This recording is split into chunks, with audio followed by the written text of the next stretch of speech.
My father sends me a photo of him shaking hands with Patrick Brown, a former provincial party leader who's accused of sexual misconduct and is now running for mayor of my hometown.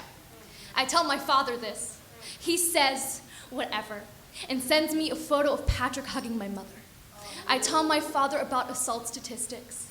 He says, whatever, and jokes about inviting Patrick to a barbecue in the backyard.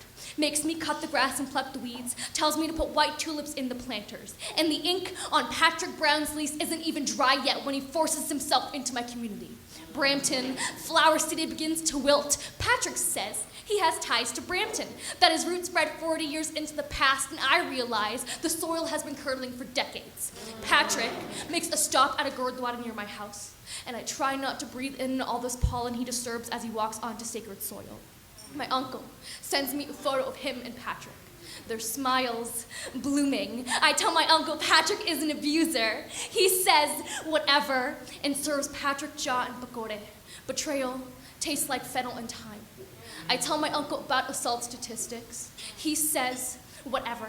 Says maybe he should run for mayor too. Picks out sunflower colored paint, puts fresh jasmines by the window of an imaginary office. And I have told my family about my assaults before, but they brushed it to the other side of town under City Hall. I live an hour away now, but I still dream of Patrick Brown.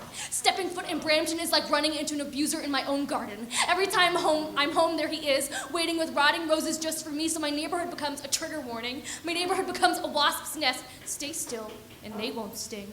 Patrick Brown planted the garden that attracted Doug Ford's hive. A mass pollination across Ontario. Now, boys think buying me beers entitles them to my seeds. Doug Ford says, fuck consent, and getting me drunk on rosewater is an excuse for their assault. And I could turn all of their public apologies into erasure poems, but I'll just get the same damn piece. Their apologies are fill-in-the-blank cards they had sent along with the bouquets their assistants pick out.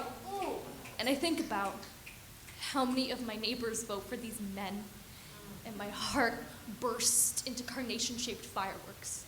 Brampton is a rosebush set aflame I can't seem to look away from no matter how tight my throat swells. On advanced election days, I was too sad to get out of bed. The thought of my own abusers or Patrick made me want to grow thorns. On election day, I wasn't able to cast a ballot, so my community will continue to victim blame me. It's my fault the flowers aren't blooming. My family code switches between the conservatives and the liberals. Whichever one has the thickest stem, the luscious leaves, the prettiest petals. I ask my father why he votes to dismiss me. He says, whatever. I ask my uncle. He says, whatever. I ask my mother, and she stays silent.